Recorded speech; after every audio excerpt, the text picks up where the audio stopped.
Wish there was an easier way to play scales and still sound great? I get it. The jump between scales that are 5 notes and an octave, it's a big one.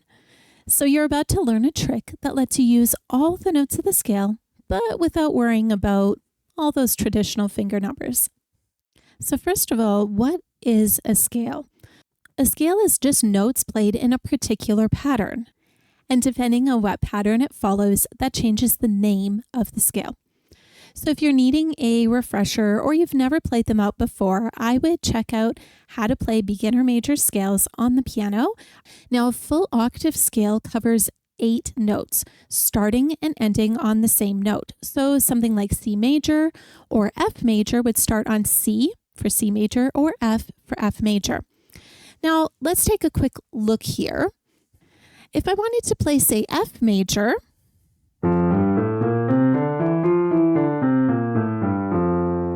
it seems pretty easy on the surface, right? But sometimes this can trip us up. By the way, if you are new here, welcome. I'm Rosemarie, online piano teacher and composer at Must Love Music.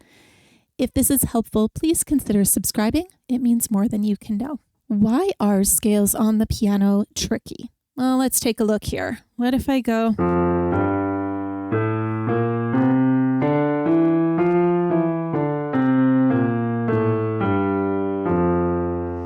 You'll notice that this didn't feel or look or even sound as smooth as the first time I played it. It's inevitable that my students find the jump between 5-note scales or pentascales and octave scales a bit of a brain workout. Suddenly you don't have enough fingers. The other reasons that it's tricky is that you're trying to coordinate the same number of fingers on more notes. Tucking your finger under or crossing it over can feel and even sound unnatural, and scales can sound pretty boring if you're just playing them going up and going down. Now, while you can still learn how to play one-octave scales on the piano in one hand, I'm going to show you a trick to use in the meantime. Are you or your child dreaming of learning piano, but you're a little worried about online lessons? I'm here to transform that uncertainty into musical confidence. My creative teaching approach includes hands-on exploration of the piano, fun improvisation activities, and original composition projects that express your unique voice. So whether you're a complete beginner or have some experience, you'll create music from your very first lesson. My supportive online environment makes learning accessible and enjoyable no matter your age or skill. Visit mustlovemusic.ca to discover how my unique approach can bring music into your life. Book your free meet and greet, where we'll chat about your goals and make sure we're the perfect fit. Limited spots are available, so book your meet and greet today. Now let's get back to the video. How can you easily play scales on the piano? I've shown you a tough scale, F major. Now it's tough because it doesn't actually follow the same pattern as many other major scales. It does in terms of how far apart the notes are, but in terms of your finger numbers, not so much.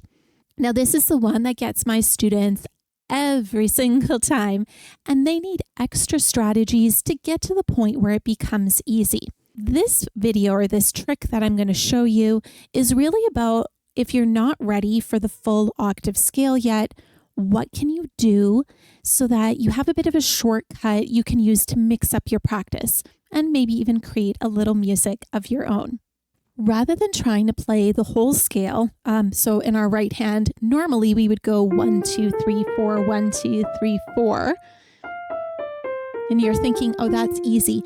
It's not so easy once you put in the left hand, which uses different finger numbers. But it actually gives us a really good idea of what we can do to make the scale feel easier. I'm actually just going to start an octave lower, and I'm going to put my pinky on the F. And then I'm going to put my right hand thumb on that C and going back down.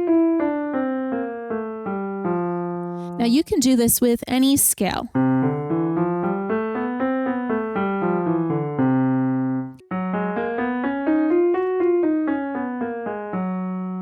The infamously hard F sharp major scale. This helps you build confidence and gets your hands used to working together. This does not replace being able to play the scale with one hand, but rather than sticking with something that's frustrating, you have a different strategy so that you can continue hearing the scale and seeing what the notes are in between practicing.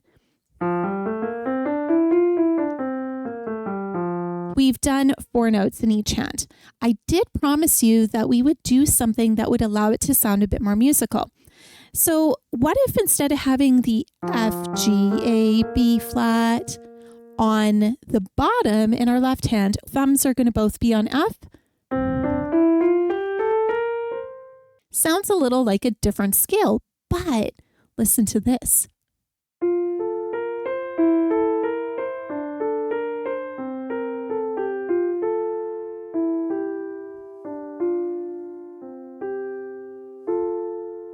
Now this piece, it's an F major. It's a different way of arranging the notes in that scale so that you get an interesting sound. So in this case, I'm using the third note of the scale, A, and I'm just going up and then going down.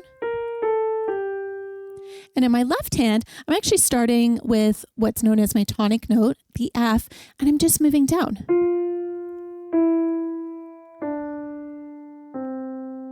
I would recommend try this out with a scale that you already know. Could be C major, could be F major, could be anything. Just switch the order of whether or not the start of the scale is in your right hand or your left hand and see what you can create. See how scales can be fun and creative?